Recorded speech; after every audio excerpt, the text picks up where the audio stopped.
We'll just get started in a minute. Just want to give everyone a chance to make sure that they're either logged into Replit or another IDE where they can write their code. Again, similar to last week, if you are unable to use a computer to write your code, you can always do this by hand and copy down the syntax.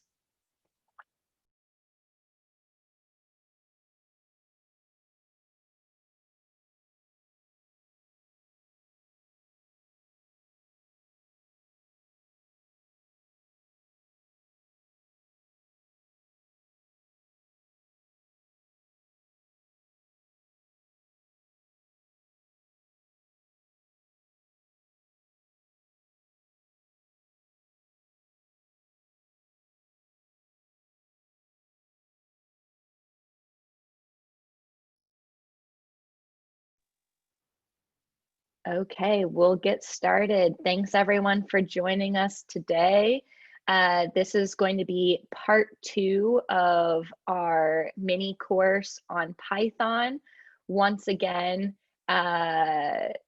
these courses, if you don't have experience in Python, it is important that you attend today. AJ will be going over the concepts you'll be learning today, but just to give you a preview, they'll include important topics that you'll be using as you do quantum computing in second semester. So these include things like for loops and functions, which are going to be really critical for all of you as you keep going. And without further ado, I'm turning it over to AJ. Again, he was your instructor last week. He's a software engineer at JP Morgan Chase, and we're really lucky for him to be here today and to be continuing this mini course. So AJ, turn it over to you. All right, thanks, Kira. Hello, everyone. Glad to have you here. I will be teaching you today. This is my second and final lesson, so it's the only other time you'll have me as your teacher. But we're going to do some more advanced Python stuff. It was kind of basic last time, so we're going to cover even more. It'll start to be more relevant, more real-life examples, so I hope you enjoy it. I'm going to start sharing my screen. It's telling me that host disabled participant screen sharing. Can I be made a host or something? AJ, you can do it now. Perfect, I see it now. Let's do this.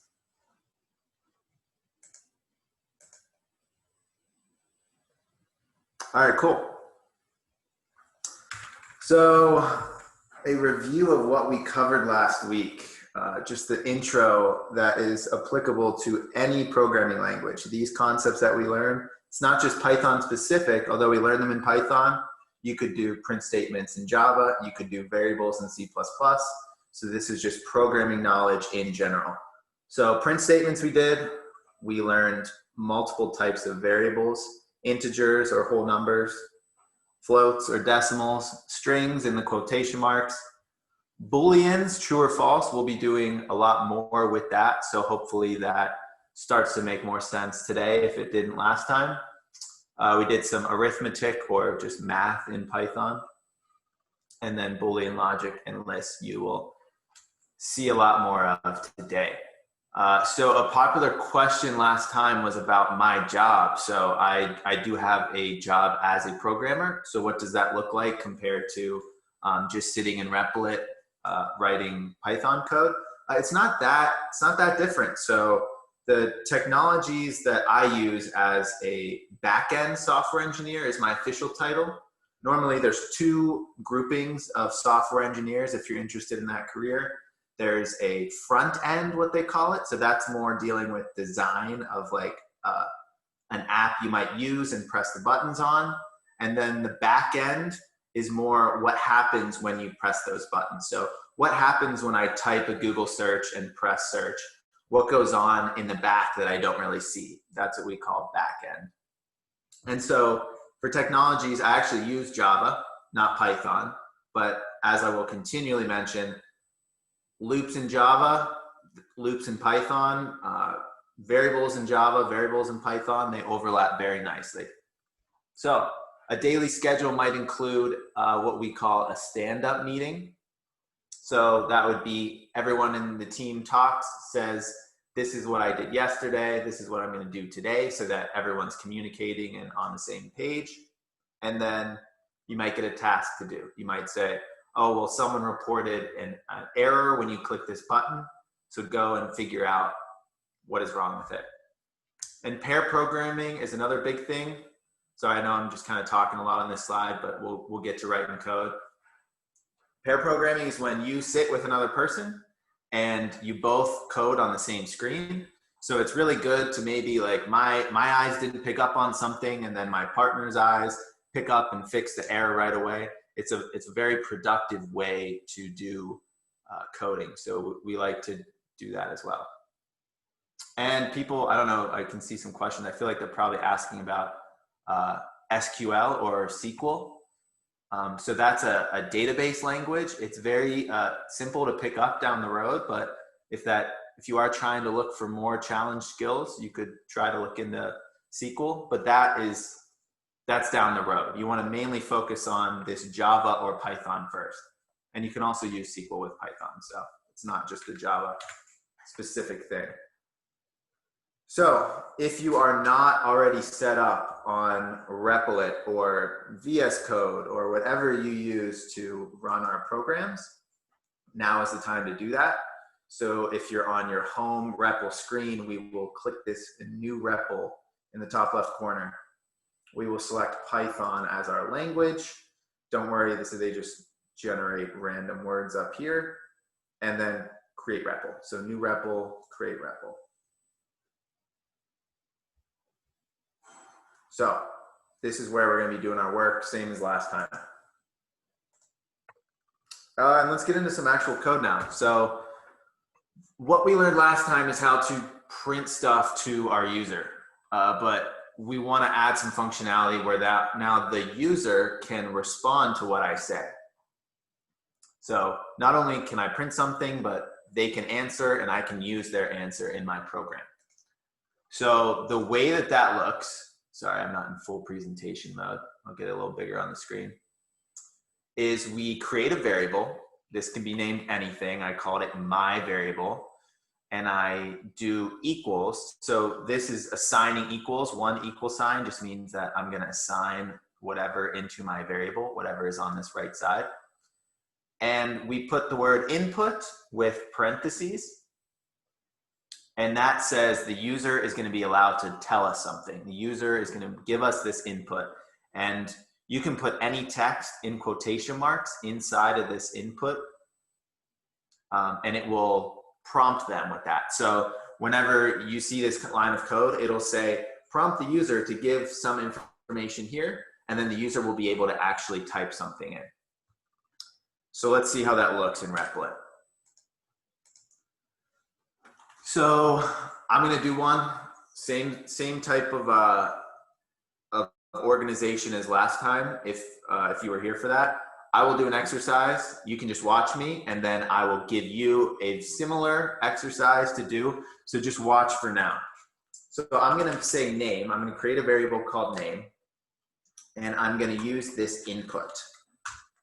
So I put input, and then in here, I tell the user something. I prompt them with some command to tell me something about them. So I could say, what is your name? So now when I run my program, it will actually say to the user, what is your name? And notice we've kind of got this like flashing thing over here. It's like it's wanting me to now tell them my name. So that's exactly what it's doing. So I could say AJ. I can actually type that into our little output box over here. And now the variable name is going to have whatever I typed in this input field. So it would now contain AJ. And if you don't believe me, I can print name and run it. And it's going to say, what is your name? Once I type in AJ, hit enter, it will print AJ because the variable name now has whatever I typed in it. So if I want to make it even a little more interesting, I could say hi and then add name. So this is kind of what we did last time with the variable printing with variables. And when I run this one more time, let's say AJ, and it'll say hi AJ. So I'll leave this example up, and your assignment, I'll give you a little exercise similar to that one. I would like you to ask the user what their favorite game is. And next, I'd like you to say that you also like to play that game. So kind of like, I like to play blank too. How about that? So go ahead and try that. I'll give you a few minutes. And if you need to reference up here, there's the example with the name.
All right, I'm gonna give you a little more time to finish that up, and then we're gonna go over it.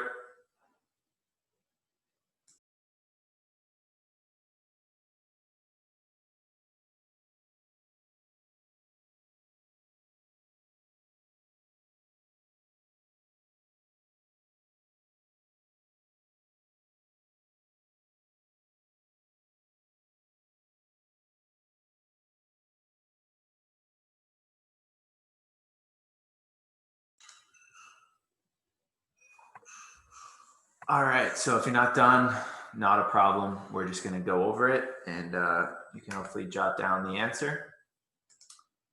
So if I want to ask the user what their favorite game is, I can name some variable. And I want to stress that I could name my variable game. I could also name it anything. This doesn't have to be called game. It could be called pizza, and it would still work. It's just a variable name that you choose what you want it to be. But normally, if we're going to ask them for a game, let's make our variable called game. And then once again, I do input with these parentheses. So this is saying take something from the user and store it in this game variable. And what do we want to tell them to give us? Let's say, your favorite game. And so after they enter it, it'll be stored in the game variable. I can say, I like to play game +2. So I'll take this name one out so that code doesn't get run. What is your favorite game? Let's say basketball. And it will say, I like to play basketball too. So I'll give you a second to kind of jot this down if you need to. But if you're, like, once again, we did one lesson about how to print variables with other text. So if that's not coming to you, or you forgot how to do that, just keep practicing. There's no expectation that you should pick up on it right away. You can definitely take a couple weeks to practice to understand. So hopefully people are done jotting that down if you're going to, but we are going to move on to the next topic. And that is the if statement. So this is where we're going to learn some very, very useful information. If statements, we've got loops after that, we've got functions. Those three things are part of the core backbone of any programming language. That type of logic is how we get things done in code. So an if statement. What if I want to do something only if a certain thing is true? So I want to go shopping only if I have money, or I want to buy dog food if I have a puppy. So that's what an if statement is going to allow us to do. It's going to say, you don't have to run this line of code. Only do it if something is true that makes you want to do it. So the syntax for that, we're going to be using a lot of those Boolean logic and Boolean variables. So the true and false things. Hope those are still in your brain. But here in a code snippet, we have puppy is a variable, Boolean variable, and we set it equal to true. So we will say if, like English language, if, and then some condition after the if. So if have puppy, that's assumed to be true. You don't have to say if have puppy equals true. You could, but the way that Python's set up, we can just say if have puppy, and then we put a colon after that, and then some indented code below that. So our print statement here, you have a puppy. So this will only run, this print statement here will only run if have puppy is true. If have puppy is false, it will not run the indented code below it. So how do we know this print statement is a part of the if? It's because it is indented. There's space to the left of the print. So let's see it in Replit, because it'll make more sense if we can get it in actually seeing it ourselves. So once again, I'm going to run through this, and we'll give you something to try after that. So have puppy is a Boolean variable equal to true. If have puppy, print I have a puppy.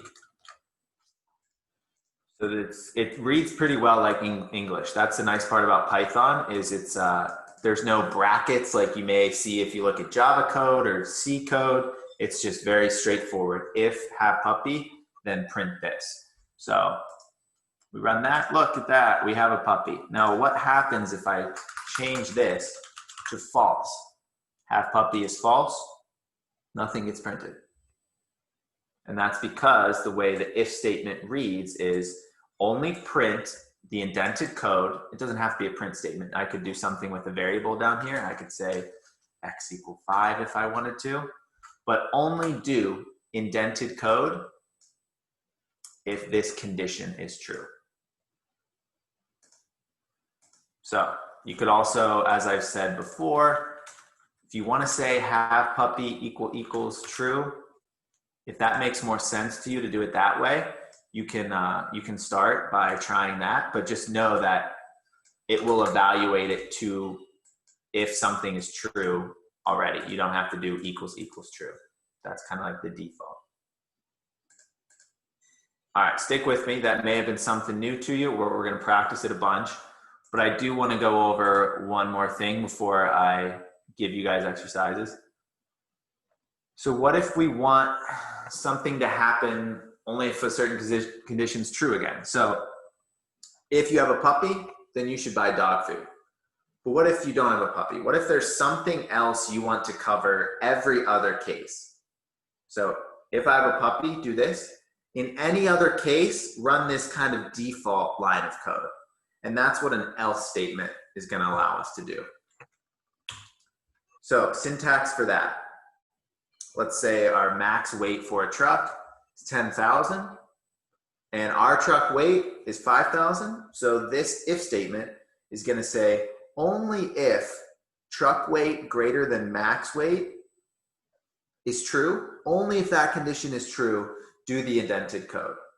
So this print statement only runs if truck weight greater than max weight is true. And this else says, if that wasn't true, do this code that I'm giving you indented. So this else is kind of like, okay, that didn't run, then run this. But if the if statement was true, we don't run the else. Hard to explain in words, easier to explain in Replit. So let's go back to that for now. So how do we want to do this? Let's make let's do an age. Let's do an age one. So I could say age equals 18, and maybe there's required age to get in somewhere. To do something is you have to be 25, maybe a rental car, you have to be 25 to rent a car. So let's make an if statement. If age is greater than 25, print. And once again, you can just watch this. I'm going to give you an exercise, so just make sure you understand. Don't try to copy it down and not pay attention. So you can rent the car. And what I'm going to do is I'm going to say this else. So if that's not true, any other case, I want you to say you are not old enough to rent a car. So let's run this. So currently, this is what happens. We have age is 18, required age 25. If age greater than 25, well, in our case, this is not true. 18 is not greater than 25. So it doesn't tell you to run this statement. It instead kicks you down to this else, and it prints you are not old enough to rent a car.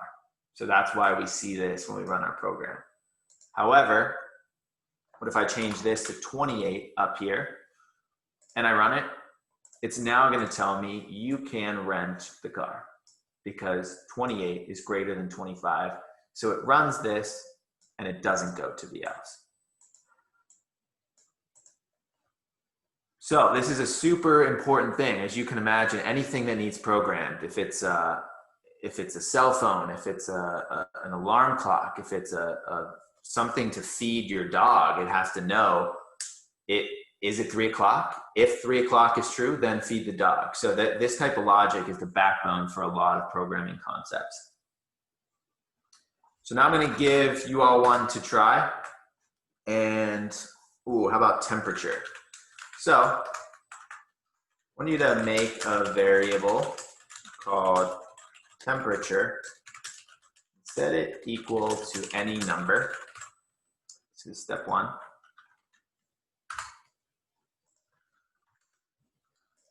And then step two, I want you to create a program that says if the temperature is over 80, print that it is hot outside. And then how about Otherwise, print that it is not hot. So we'll go temperature over 80. If everyone's familiar with Celsius, that might be really hot. I'm thinking more for the Fahrenheit scale here, but create a program that tries that. I'll give you guys some time and then I'll go over it in a couple minutes.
All right, let's do 1 more minute to come up with that answer. If you're struggling, no worries, we're gonna go over it.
All right, for the sake of time, we are going to go over it now. I did make a clarification if the temperature variable is over 80. If that wasn't clear to anyone, I apologize. So let's do it. So I want to create this temperature variable. I might set mine equal to 100. It's just really hot outside. So if this temperature variable is greater than 80, then I want to do something. So put if and then this condition, which must evaluate to true in order for the indented code to be run down here. And I need this colon too. If you leave this out, you will get an error when you go to run it. So make sure after that you have your colon. And so down here, I want to say it is maybe very hot outside. And otherwise, if that's not true, I want to say print it is not very hot outside. So if I run this, you might assume that it would tell me it's taking a while to run.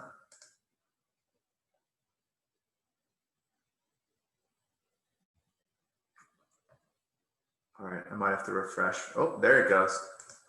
It is very hot outside because temperature is 100. So our code says temperature greater than 80. That's true. 100 is greater than 80. So print this.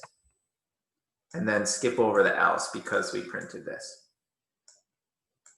But if I change my temperature down to maybe 10, it's really cold, and I run this, it will tell me it is not very hot outside because the code said temperature greater than 80. No, 10 is not greater than 80. So skip over the indented code here and go down to this else and run that code.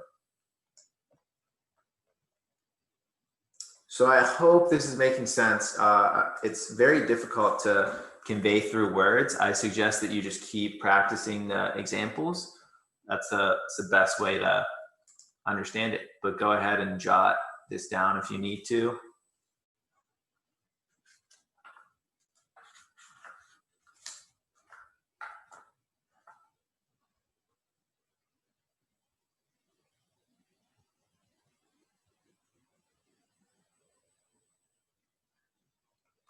And we are gonna jump to the next topic.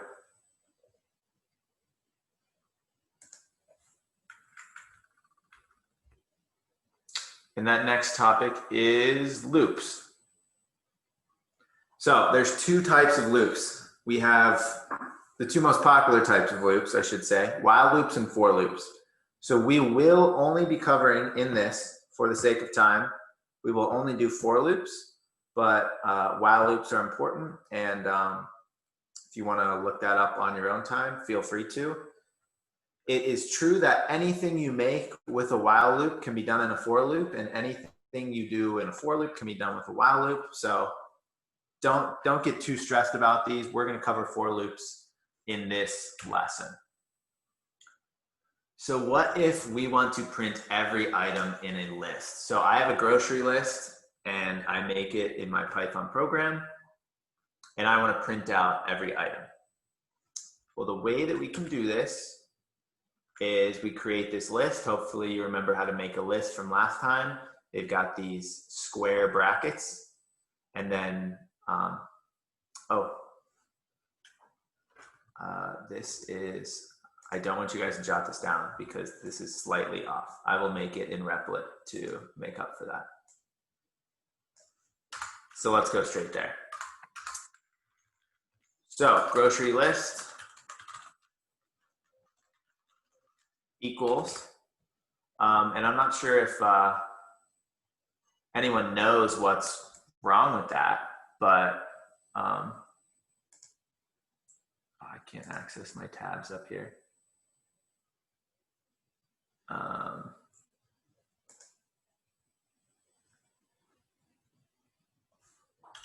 What's the, give me 1 second to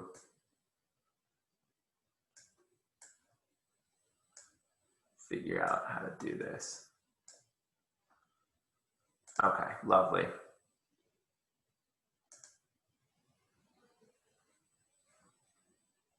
Okay, sorry about that. So if you knew what was wrong with this, it's because each of these should have quotation marks around the individual food, not quotation marks on just the ends of them. So if you pick that up, that's great. If not, we're going to do it in Replit. So grocery list, we've got apples. Let's say, I think I had oatmeal in there, and almonds. So that's my list. And what I'm going to do is say for food in grocery list, and then put a colon. So this is the syntax that we use for a for loop. We say for some variable in grocery list, perform something on every item in the list. So if I did print food and ran this code, it would print out first the first item in the list, then oatmeal, then almonds. So it goes through every item and just does whatever indented code here you want it to. So for something in, and then the name of your list. This could be anything here. This food, I could say for fruit in grocery list, and then each time I'm in that, in this for loop, it would refer to the item in the list as whatever variable I put here. So if I change this to fruit and do print fruit, same thing. If I change this to fruit and I say print, I like to eat, mixed with whatever item in the list we are cycling through, then it would go through like that and do it for every single one in the list. Now, I know oatmeal and almonds aren't fruit, so we don't really want to name it that. We'd probably like to keep it as food.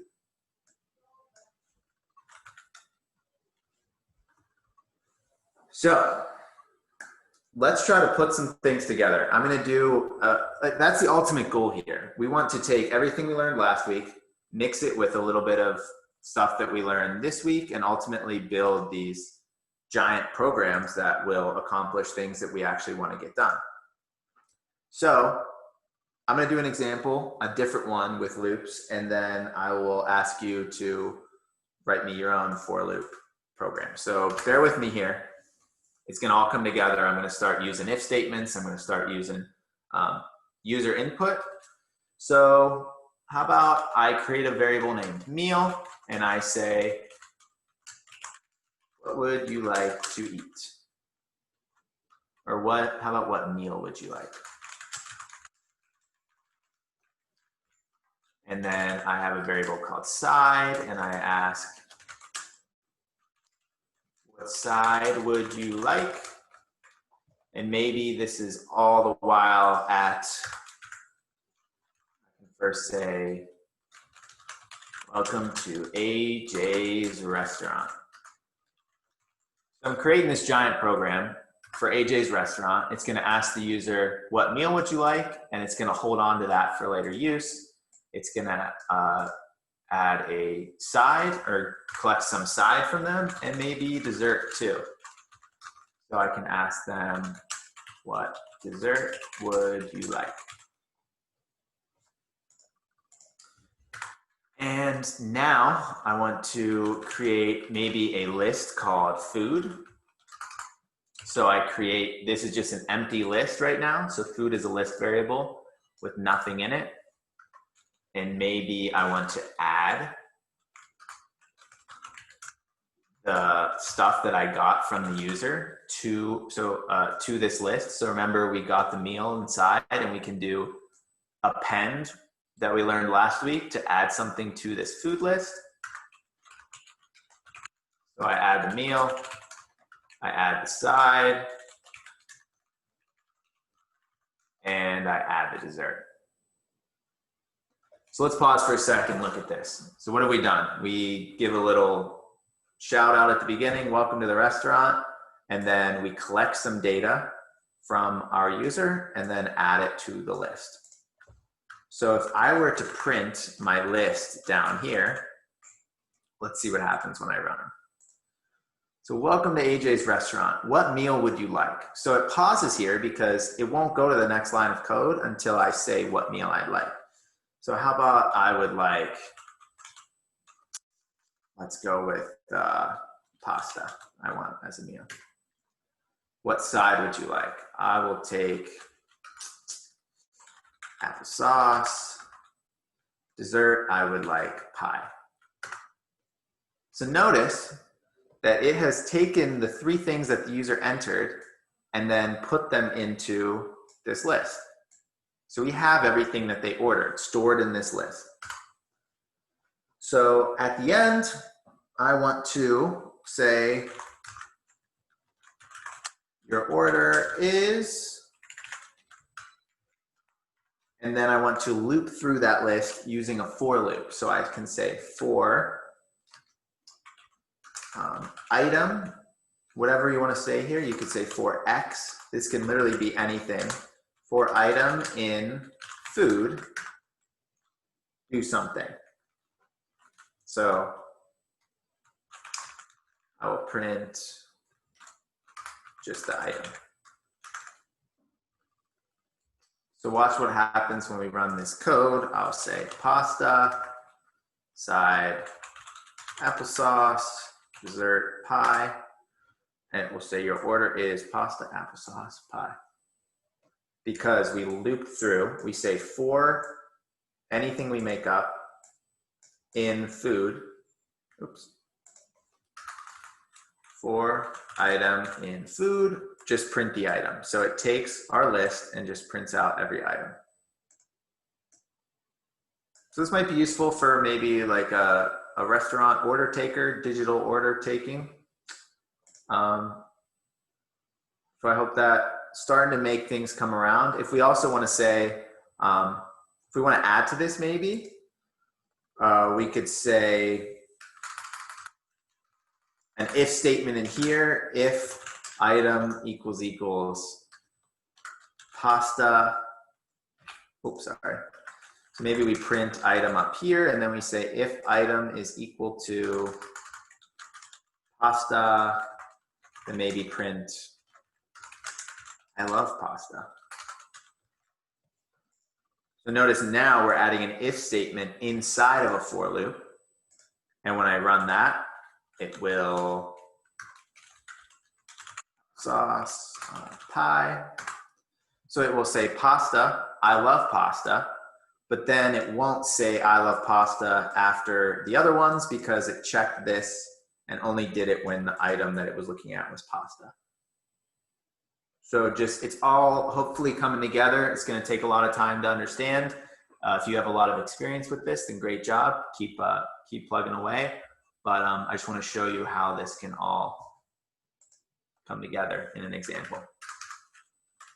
So your quick little assignment for loops, why don't you create a list of colors? You can name the list whatever you want.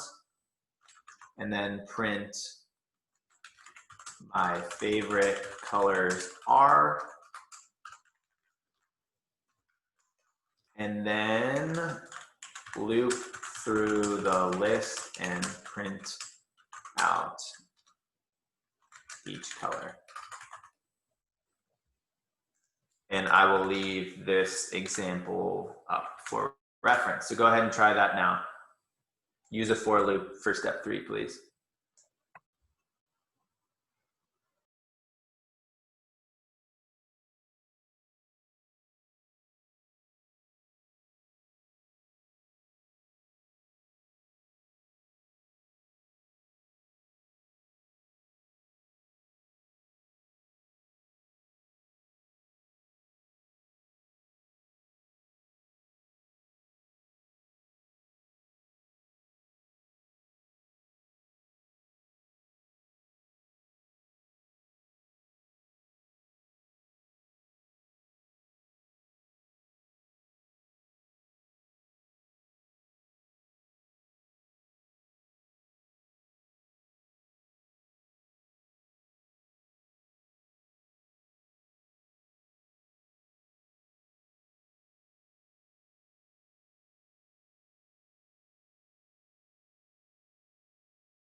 All right, take one more minute to finish that up.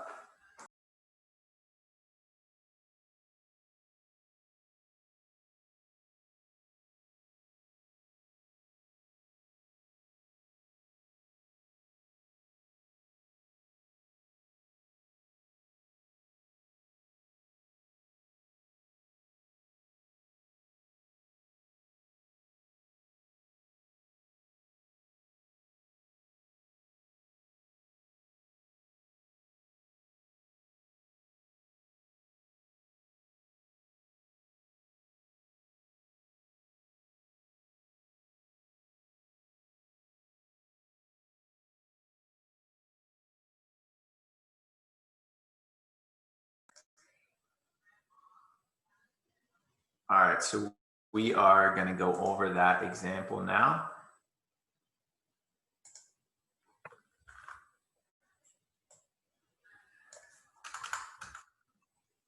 So create a list of colors. Colors equals, I will make mine red, blue, and yellow. So notice that I need to have these quotation marks. Let's say I forget them around yellow and I run this code. It's going to yell at me. It's going to be like, what is this yellow that you're talking about? So it's always good to kind of experiment and get some errors every once in a while to know how to fix them. So I'm going to print my favorite colors are. And then I want to for color in colors, loop through my colors array, and just print out the color. Each time we go through a color, just print it out. And when I run this, I will get red, blue, and yellow. So some questions that have been asked. So you might be wondering, why does this print red, blue, yellow, and not yellow, blue, red? So it will start at the beginning of the list every time you do this type of for loop. So it will start with the far left red and then move to the right as you go on. So you will never have to, if you just do this standard example, just know it reads just like, reads just across the list. Some other questions are, what if I don't have a list? So is there a way that I can write a loop if I don't have a list that I want to go through? And that is 100% correct. You can do that. So I'll show you a quick example of that here. It's usually less applicable. In for loops, we usually deal with a list. But if I want to say for item in range, and then I want to say 10 and put some number in here. So this is how I could write one without a list. And I would say for whatever variable, this doesn't have to be item, this could be num in, and then you put range with some number inside these parentheses here. So if I want it to do 10 times, I could do that. If I want it to do 100 times, I could put 100 inside this range. And maybe in here, I want to print the num. So notice when I run that, whoa, look at that. We started at 0 and it printed all the way up to 99. So it stops one before the number you put in here. So maybe I want to print num times 250. If I run that, notice how it will multiply each of, oh, did that? Oh, sorry, it just combined with our last one. Let's clear this and run it again. So notice how it'll start 250, 500, all the way up to 99 times 250. So if you want to jot this down, feel free to when you don't have a list, or all you got to do is go to Google and search range for loop or for loop without list. A lot of good resources will come up to teach you how to do that. So another thing I really want to stress. So you might still be confused about, oh, well, like when does something print? Like, how do I know that this print statement is a part of this for loop and should only run how many times it says in the for loop? So the indentation is very important here. So I'm going to do just a regular if statement. So let's do, I think I have a good one here. Password. You don't need to copy this down. Just watch me to make sure you understand. So maybe my password is ABCD1234. Don't make your passwords this simple, but that's an example. So I will say user guess equals input, and I can say guess the password. And then once the user guesses the password, I can say if password equals, or I'll usually change the order to if user guess equals password, then we want to print you guessed the password. So let's go through this example. It's going to ask me to guess ABCD1234. If I do it, it'll say you guessed the password. But what if I create a print statement here that said you guessed the password?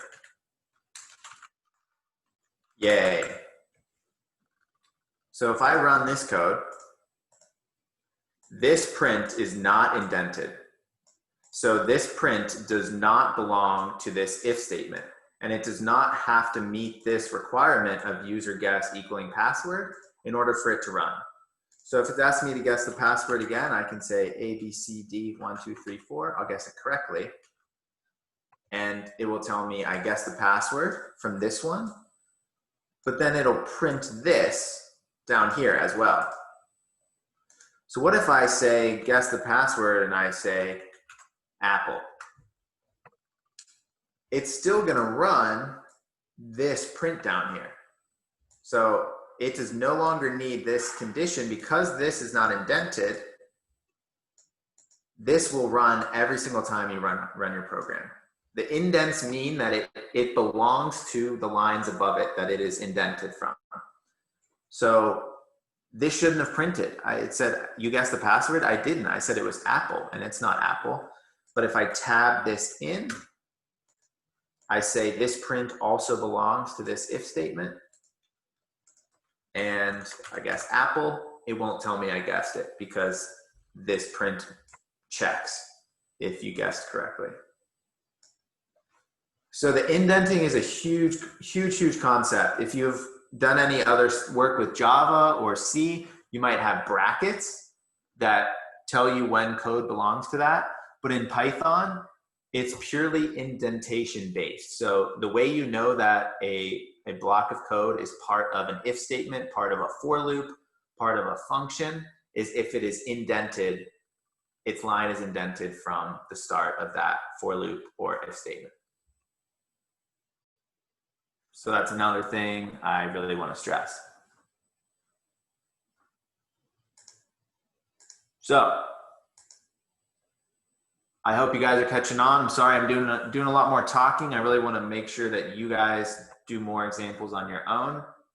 So we will make sure to do that after the break. But Kira, is now a good time to do the 10-minute break?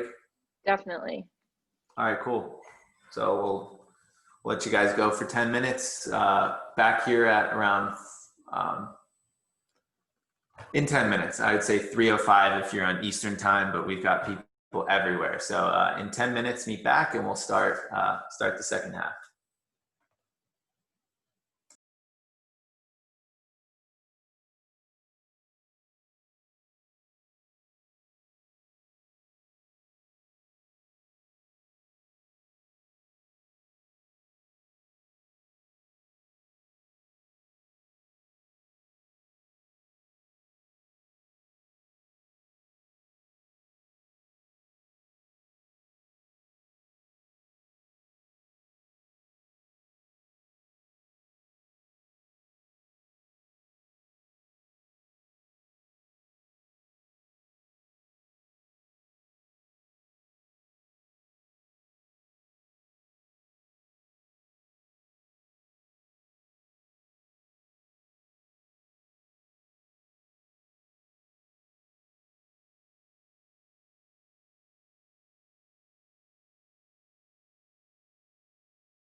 Okay, AJ, I believe, is it ready to end the break or do we still have a few minutes?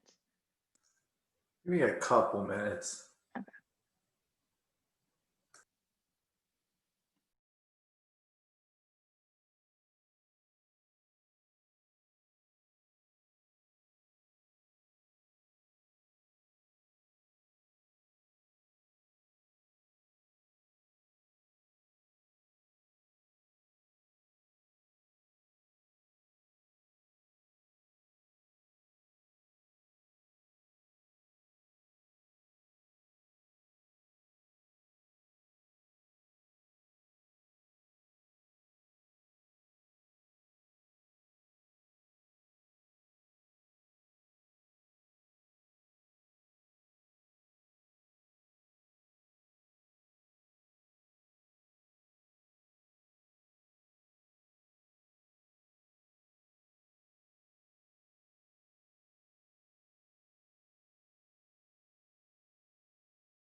All right, so hopefully most people are back from the break. I am going to go over a couple common questions that have been asked once again. So a very valid question is, well, what if I want my user to keep guessing? So I want, if I have that password example that we just did, what if I want to say, oh, you guessed wrong, but maybe try again. Maybe the person just forgot their password for a second. So I think that's a good one to cover in Replit.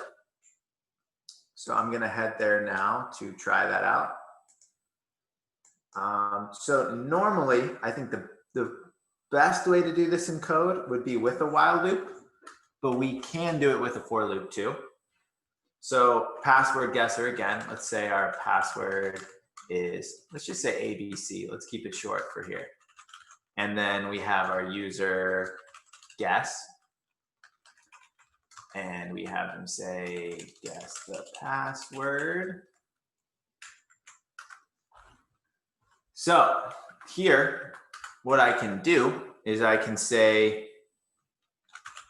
I'm going to create another variable called guessed, and I'm going to set it equal to false. So just keeping this third variable attached. And I can say for num in range, let's say we give them 5 guesses. Let's do 3 guesses. We just want to give them 3. So what I can do here is say if user guess is equal to the password, then I'd like you to print, you guessed it. And then I'm going to set my guessed variable equal to true. And then I will do what is called break. So we haven't learned break, so that's totally fine, but here's just some additional information I'll throw at you. So it's going to say, did the user guess the password? If so, okay, we're going to print it and we're going to break out of the for loop. So anytime there is a loop, if it comes across the code break, it will quit the loop. So I think this should be good. And then outside of the for loop, so that all code is in the looping structure. So again, we loop whenever we want to repeat information. Outside the loop, I can say if if guessed,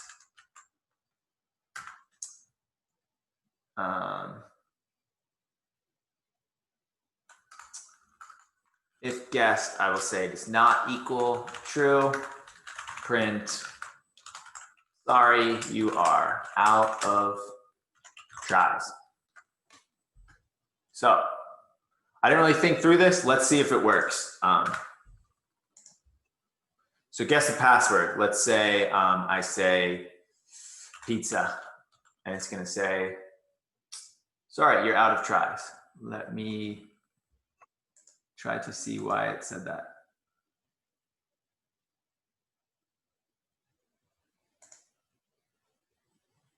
For num in range.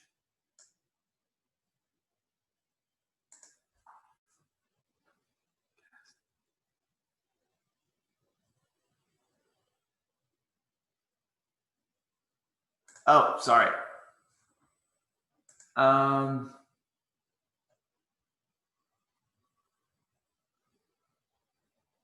right, I am struggling to pick up the error here. I will hopefully get back to anyone.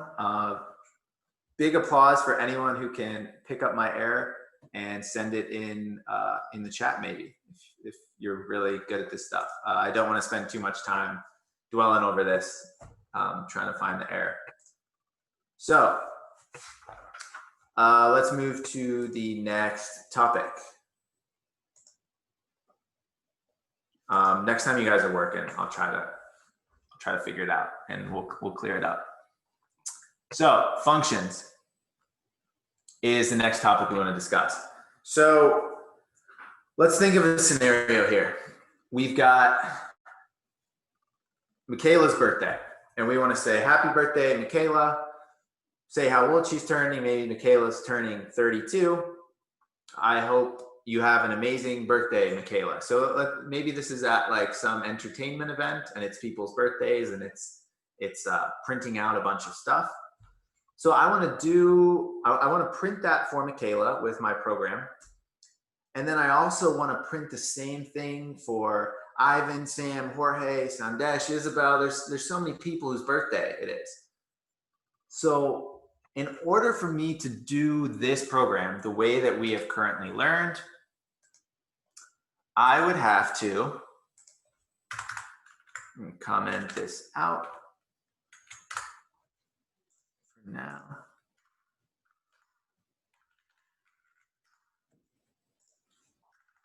So in order for me to do that, I would first say, happy birthday, Michaela. Then I'd have to say, she is 32 years old. And then I'd have to say, I hope you have a great day. So that's 3 lines of code. And now I want to do the same for 5 other people. So I got to copy this code, and I got to say, oh, happy birthday, Ivan. And then I got to do the same thing for him. So how can we avoid, in this scenario, having to write 15, 20 lines of code to say happy birthday to everyone? And the way that we can do that is with a function. So how do we write functions? We will start by saying def, D-E-F. And when you see def, you know that a function is being defined. That's what DEF is meaning. So we're creating a function. We're not necessarily using it. We're just saying that it exists and we can use it in the future. So let's build a function and say, we'll call it happy birthday. So this is how it looks, def, and then the name of my function. And you always put these parentheses after the function starts. And what I'm going to do inside these parentheses is write name, comma, age. And then I'm going to put a colon after this. So what this says is I am a function called happy birthday, and you must give me a name and an age. It's like requesting, if you want to use me, the happy birthday function, you must give me a name and an age. Maybe you don't want it to give you an age, you just want to create this function so it only gives you a name, or you want to say, I need name, age, and a year. So we're going to create one because we want to make this work for every single every single user. We just want a name and an age. And then in here, indented to show that it is part of the function. So not all the way against here. I'm going to indent it over. And I will say, happy birthday, and then name. So whatever name is given to me in the function, I want to say happy birthday to that person. And then I want to say name is age years old. So if you're not keeping up with this, don't worry. I'm going to give you an exercise, but just watch this. So the name is blank years old. And then I also want to say, I hope you have a great day. So what have we done here?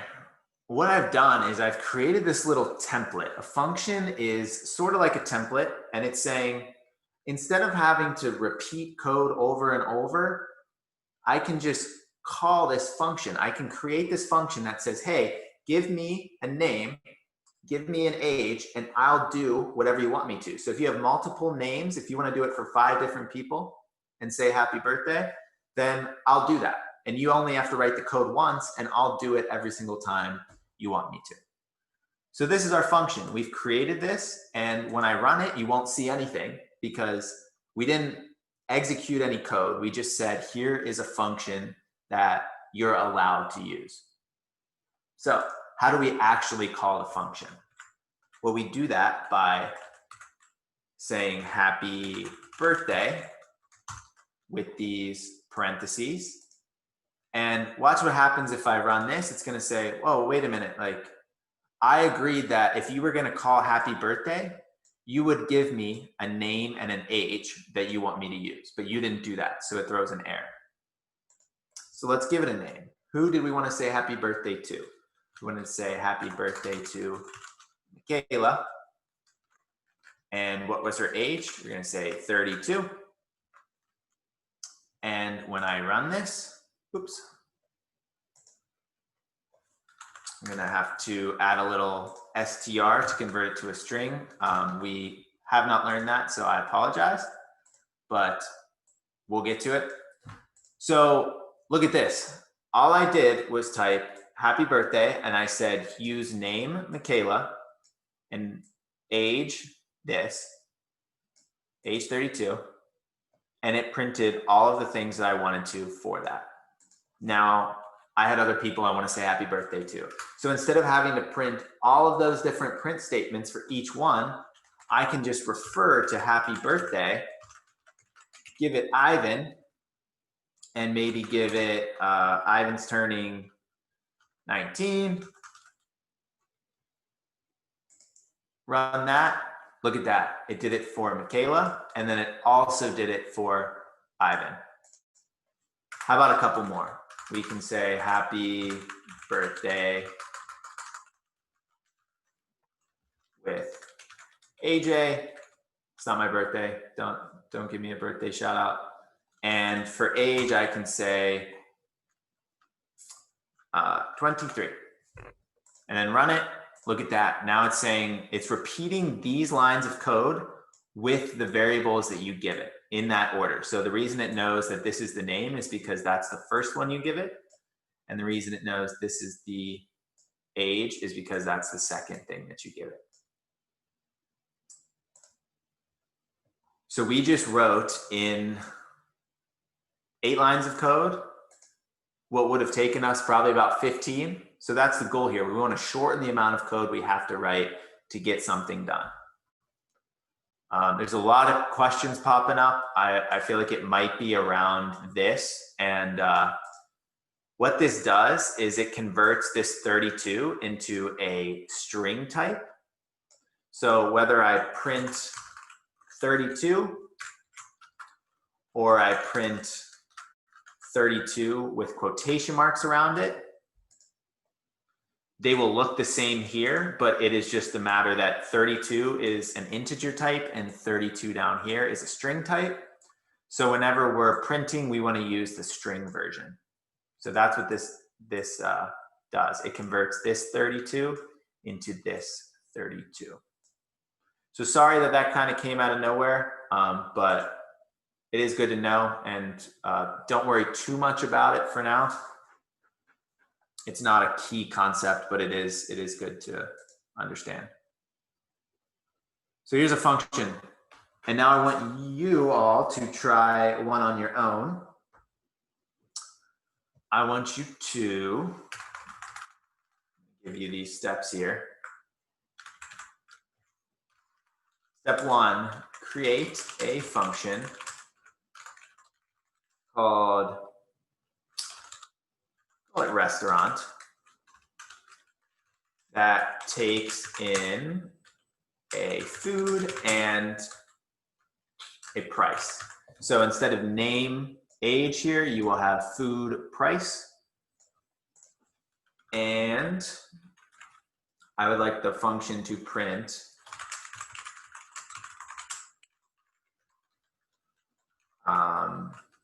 print welcome to, you could say AJ's restaurant, you could say whoever others restaurant you want.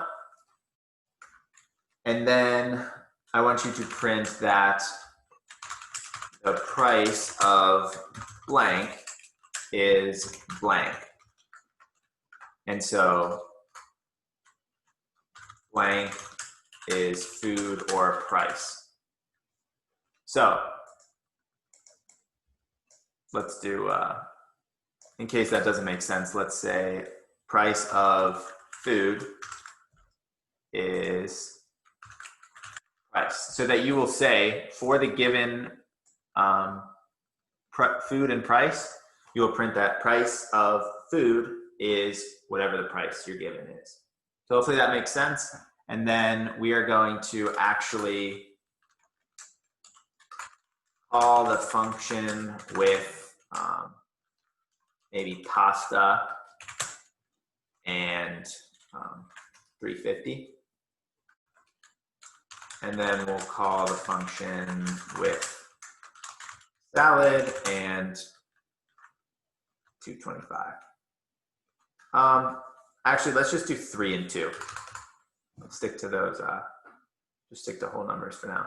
So go ahead and try this with this as a template to create the function. If you're still struggling, that's fine. We'll go over it in a couple minutes, but give it a try for now.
All right, so for the sake of time, I want to go over this so we can get to more practice exercises just for you all to try. So let's do it. Create a function called restaurant. So I do def, saying I'm defining a function, and I'm going to call it restaurant. And it should take a food and a price. So I put food and price in there. Then as part of the function, I want to say that the price of food is the price. And that should be fine for now. So we've got that, and now for my actual program. So recall, if I run this code, nothing happens because I didn't call this restaurant function. I didn't activate it in any way. All I did was say it exists if you want to use it in the future. So now I'm going to actually use it by saying restaurant with pasta, and I can either do 3 in quotation marks here, or I can say a normal 3 converted to a string with this. So let's just do 3 in quotation marks for now. When I run this, the price of pasta is 3. And then if I also want to do it again for salad, I can do salad and 2. When I run that, the price of salad is 2. So for this example, it's not like, obviously I could have just printed the price of pasta is 3 in those 2 lines, and it would have been fewer lines of code. But what if I also, for every single one, need to say, I like food, and wow, cheap price. So if I wanted to do all of that for every single one, then it would make sense that I don't have to do this for every single food. I can just call this function, and it'll do it in the chunks of the 3 blocks each for each function call. So very useful to use functions. It's also just good for style. So creating code that everyone can understand. And yeah. So take a minute to jot that down if you'd like to. And we are going to go into some other examples.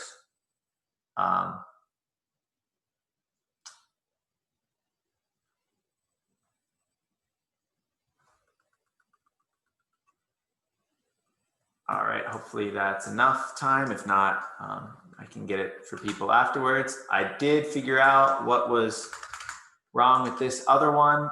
I'm not sure if people put it in the chat. I didn't get a chance to check. But I realized that you need to ask in the loop.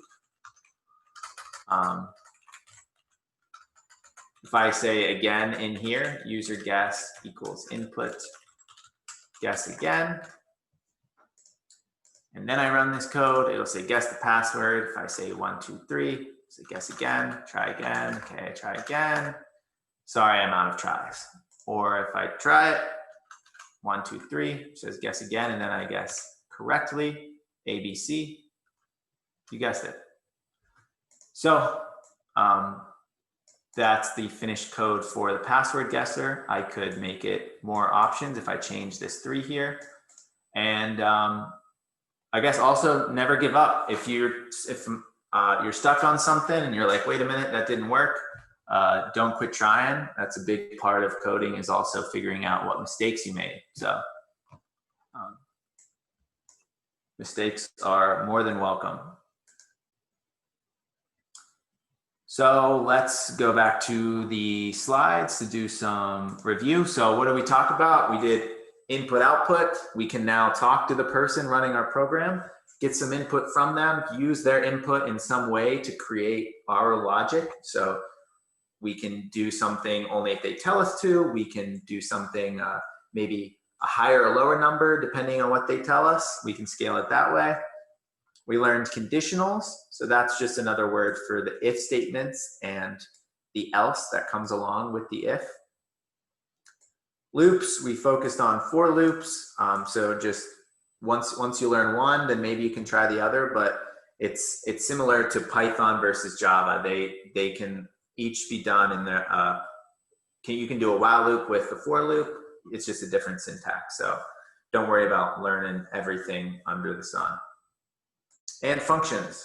Functions help us whenever we have a lot of code that is going to be repeated, like we want to say happy birthday to a bunch of different people. We can create a function for it and run it on each of those different names instead of having to just do 100 different print statements for each user or each person whose birthday it is. All right, enough of me talking. Now's the time when you guys get to put all this to use. First thing I want you to do is just an input-output exercise. Ask the user for a food, city, and a person, and then print out, I want to eat the food in city with person. I will, for good measure, I will copy, oh, that's not the right one. I will copy this into the slide just as a reference in case you forgot how we do that. So I'm just gonna put this at the bottom of the slide as a reference, but follow these steps and I'll go over it in a minute.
All right, so that's fine if you're still going. I'm just gonna start to go over it.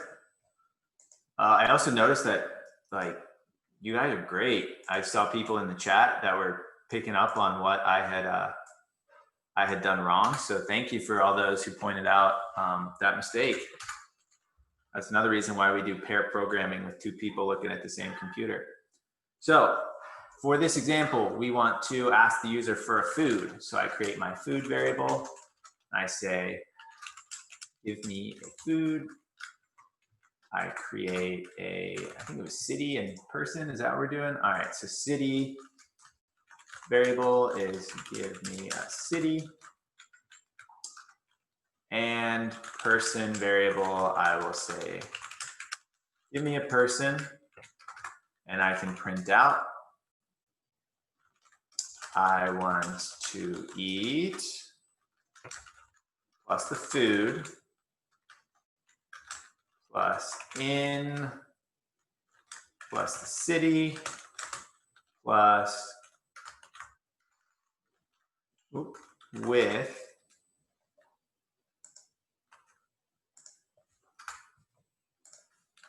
and then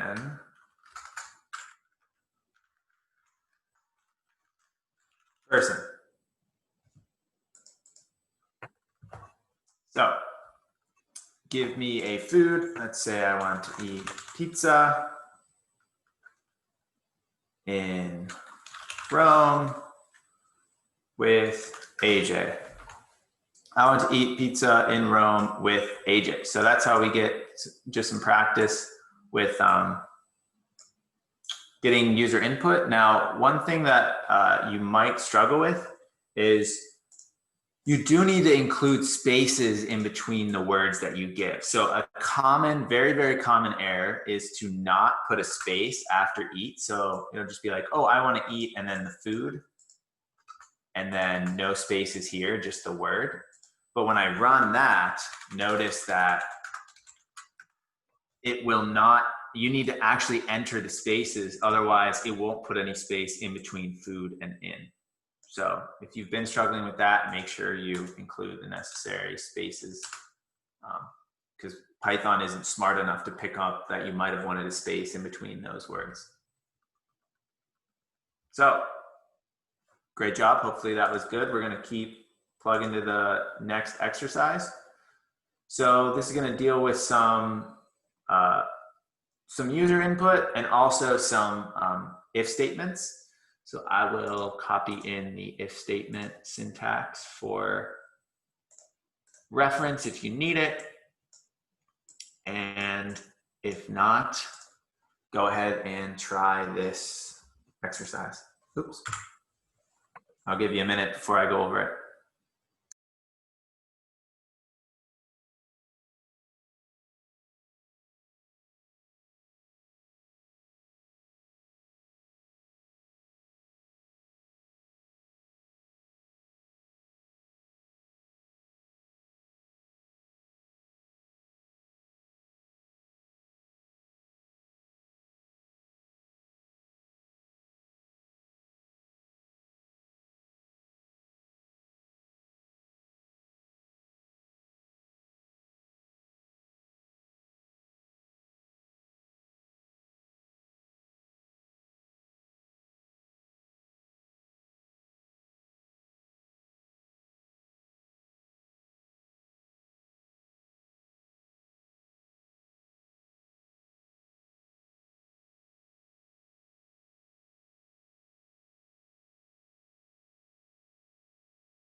All right, just a little more time to finish this up.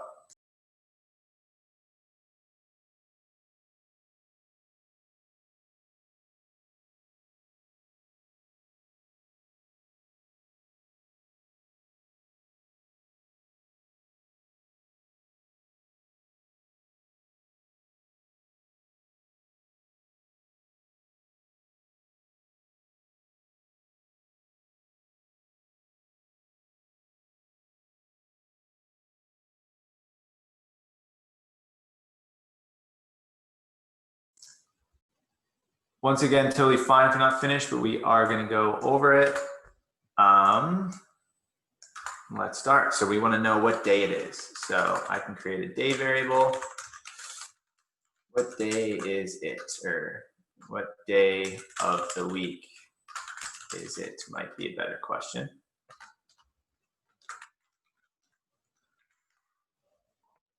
So now we have whatever the user entered, and we can now do some if statement logic. So I can say if day equals Monday.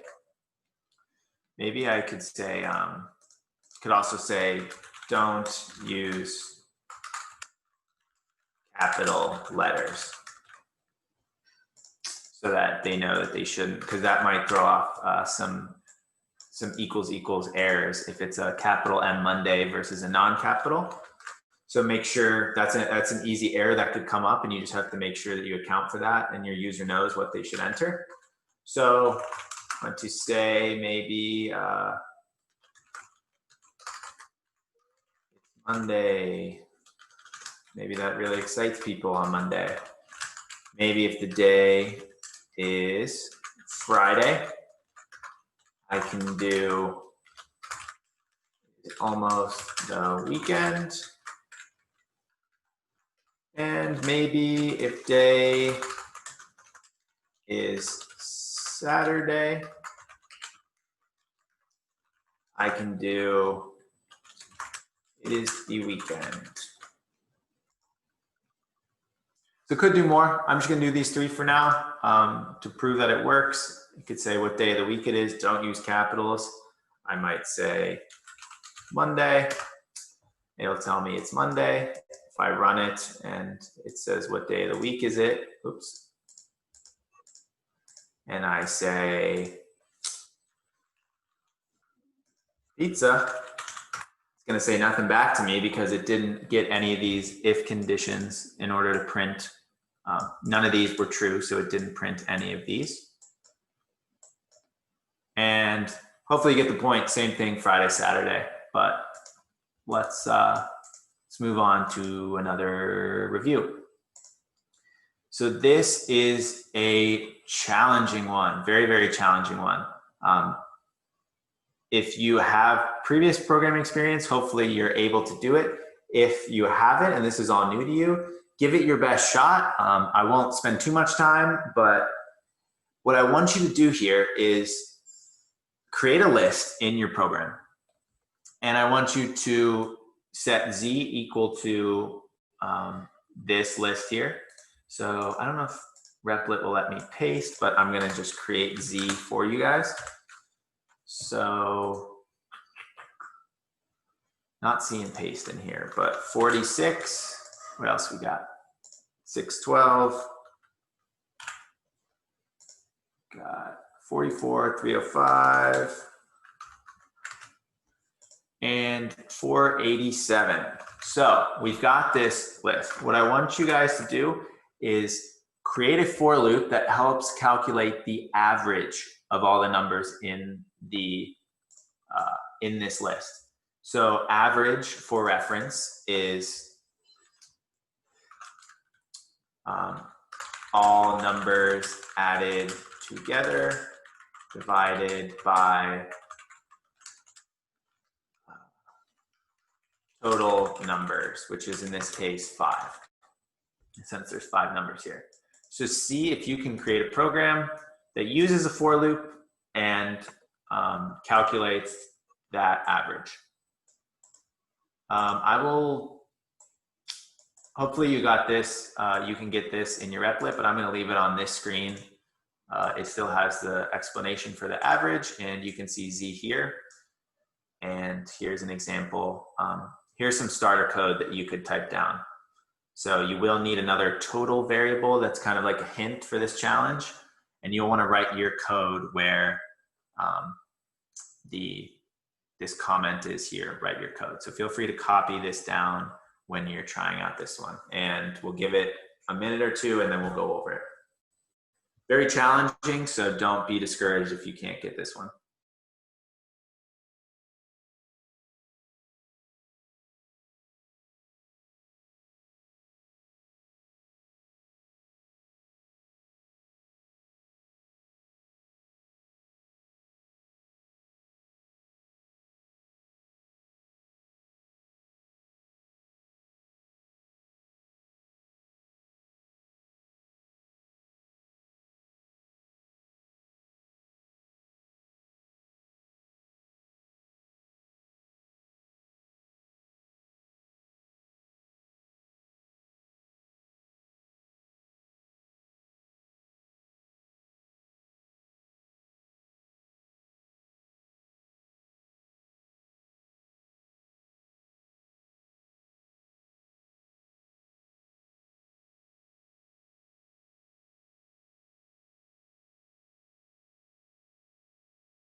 All right, so we are gonna go over it.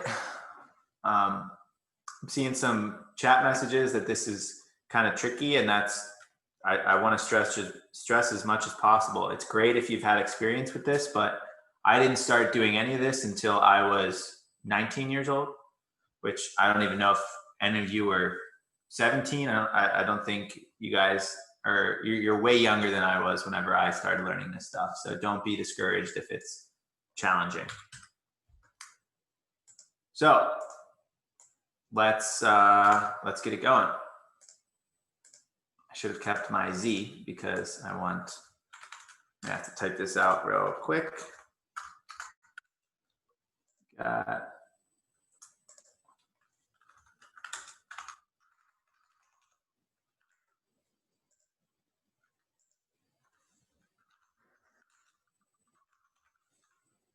Got our Z, and then we've got total. I'm going to create this other total variable that I'm going to use to sum up all the numbers. And I can say for num in Z, I want to add the num to the total. So total equals total plus num. So over time, total will be added to the old total plus whatever number is in the list. So this is a very challenging part that we haven't completely covered. So if you do a variable equal to a variable plus some other number, it'll use the old value over here and then add a number to it and reassign it to that variable. So it's a really nifty, tool. I've seen people asking about plus equals. That's possible if you want to do a plus equal sign, but that's beyond the scope. So we just, for now, just think of doing it like this. And average equals total divided by 5, or I could say length of Z if I really want to. So total divided by 5, and then print average. So you really only had to add one line of code to the starter thing that I gave you, but sometimes coming up with what that line is very difficult. So 298.8, that should be everyone's answer, hopefully. Maybe 299 if your replet chose to round. But yeah, so if this list had 10,000 numbers in it, then it would still calculate it and it would still do it super fast. And it's ultimately very useful for us. And that can only be done with looping through this list with a for loop. So if we want to make this even tougher, maybe we could say only do the even numbers in the list. And that would only find the average of the even numbers in the list. And that would add a little if statement in there. If you're intrigued by that, feel free to try those challenges. All right. So I'm going to skip over the last function exercise for now, but I want to talk about one last thing that's going to be really important in regard to quantum. So I'm going to try to tie in quantum computing with this Python stuff for a little bit. So external libraries, some of you may be very familiar with them. Some of you be like, no, I've never used an external library in Python. There are over 130,000 of them. That's the estimate, about 137,000. And external libraries are what makes Python so useful. So yeah, it's great that we can do loops. It's great that we can do functions. But a huge thing with Python is the libraries that give us all this other capability. And there'll be some quantum computing libraries. There'll be some statistical, mathematical libraries that you can use. And I'm going to introduce you to some of that now. So math library is the first one I want to talk about. And it is one of the most basic ones. And then we'll get into NumPy and all the other, the cool ones after, or I'll introduce those. But what if I want to create a program that calculates the square root of a number? So hopefully we know what square root is. I'm not going to go into that, but If I want a program that calculates that on my own, I don't know how to do that. I don't know if anyone else does, to just create a program that calculates the square root. I don't really know how to make that. But the good thing is someone else did, and they made it accessible for me to use their function. Let me show you what I mean. So we go to Replit, and at the top, I'm going to say import math. And the cool part is that by doing import math, I just gained all this new functionality in my program because someone wrote a library called math, and this is gonna let me use whatever stuff they did in their math library. So that's how we do libraries. We say import and then the name of the library. And what I can do is I can say, oh, I'll make a variable x that's equal to math.sqrt. And inside this, I can put a number, so maybe square root of 10 or square root of 100. And maybe down here, I'll print x. And notice that the square root of 100 is 10. And it just did that for me. So what if I want to do maybe a super obscure number and run it? Look at that. It just found the square root of that number. Extremely fast. So I don't really need to know what they did in order to find a number's square root. I don't have to know too much about that mathematical computation. I just need to know how to use the library that they made. So that's a huge factor. We will, you'll hopefully go into more of that as you keep using Python. But I want to introduce that the way we use these libraries, import math, and then math dot something. So if I want to see maybe Python math library, I can Google it and it will tell me a bunch of different things that I can do here. So where is, I think it's alphabetical order. Is there square root around here? Should be right here. Okay, math dot square root. Return the square root of x right here. If I want to do some logarithmic stuff, I can do the base 10 log of x, all through this magical library that gives me the functionality. So one of the big ones that you guys will be using is called NumPy. It's going to give you a lot of nicely formatted arrays, matrices. It's got a lot of functionality for doing operations with those matrices for quantum. And there's probably some good stuff, maybe quick start tutorial. You can learn about some code here. You can just give that an internet search if you have it. Otherwise, I'm hoping that you'll learn about it in one of your lab sections. But yeah, this is gonna open up a lot of doors once you realize that not only can I use loops and functions, but I can use stuff that other people have done just by typing import math at the top of my program, or input quantum if there was a library named quantum. So